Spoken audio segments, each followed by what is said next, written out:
Hello guys, car ಓಡಿಸುವುದು ನಿಮಗೆ ತಿಳಿದಿದೆಯೇ? ಈ ವಾಕ್ಯಕ್ಕೆ ಇಂಗ್ಲಿಷ್ನಲ್ಲಿ ಈ ರೀತಿ ಹೇಳ್ತೀವಿ, do you know how to drive the car? Do you know how to drive the car? ನಾನು ಅಂತಹ ವಸ್ತುಗಳನ್ನು ಸಹ ತಿನ್ನುವುದಿಲ್ಲ. ಇದಕ್ಕೆ ಇಂಗ್ಲಿಷ್ನಲ್ಲಿ ಈ ರೀತಿ ಹೇಳ್ತೀವಿ, I don't eat such things either. I don't eat such things ಐದರ್.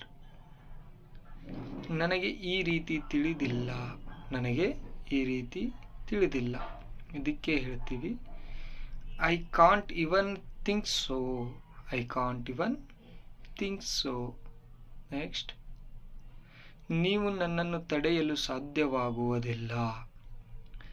ಇದಕ್ಕೆ ಈ ರೀತಿ ಹೇಳ್ತೀವಿ, you will not be able to stop me. You will not be able to stop me.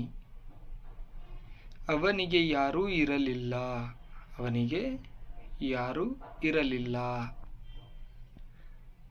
Nobody was his either. Nobody was his either. ಈ ವಿಷಯದಲ್ಲಿ ನಮ್ಮ ನಡುವೆ ಜಗಳವಿತ್ತು. ಈ ವಿಷಯದಲ್ಲಿ ನಮ್ಮ ನಡುವೆ ಜಗಳವಿತ್ತು. That's what we had a dispute on. That's what we had a dispute on.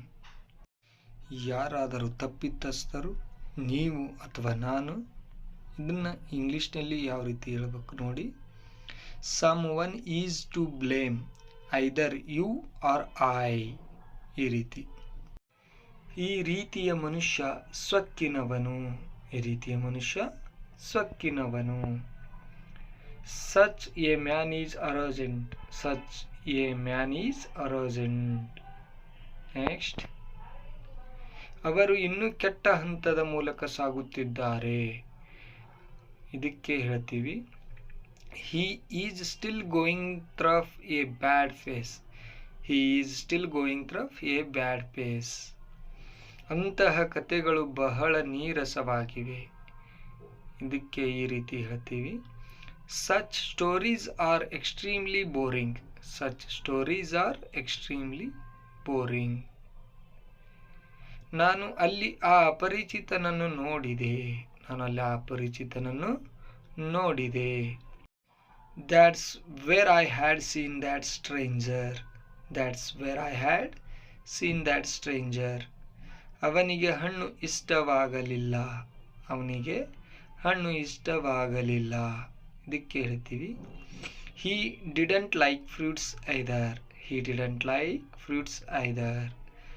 ಸ್ನೇಹಿತರೆ, ಈ ವಿಡಿಯೋ ಇಷ್ಟ ಆಗಿದ್ರೆ ಒಂದು ಲೈಕ್ ಮಾಡಿ, ಸಬ್ಸ್ಕ್ರೈಬ್ ಮಾಡಿ, ಹಾಗೂ ನಿಮ್ಮ ಸ್ನೇಹಿತರೆಲ್ಲರಿಗೂ ವಿಡಿಯೋನ ಶೇರ್ ಮಾಡಿ.